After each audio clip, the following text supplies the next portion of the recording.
mbalimbali sehemu za mashinani ili kusaidia vijana kujikimu na elimu ya kiufundi. Lakini kabla ya kuingia kwenye mahojiano yetu, mbunge wa Kasarani Ronald Karauri sasa amemsuta gavana wa Nairobi Johnson Sakaja kwa kusema kwamba jiji limelemea katika kuongoza. Akizungumza katika eneo la Kasarani wakati wa sherehe ya siku ya wanawake, Karauri amesema kwamba inasikitika pakubwa sana kuona wakazi wa jiji la Nairobi wanaendelea kuteseka kila kunaponyesha ilhali serikali ya kaunti haifanyi chochote.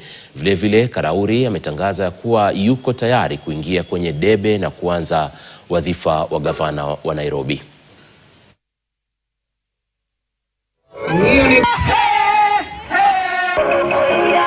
Hapo kuna shida ya uongozi, ukweli uongo. Kuna kitu nimekuwa nikisema kutoka nianze siasa. Hatuwezi kuwa na zile shida tulikuwa nazo kutoka kitambo, tuko nazo mpaka leo, si ndio? Hatuwezi kukua kila wakati kukinyesha watu wanakufa, si kweli?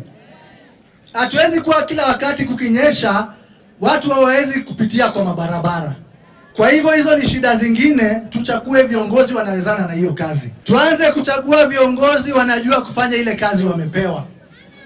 Na ndio nimesema mimi hapo 2027 na mtaniona kwa hiyo debe vizuri sana.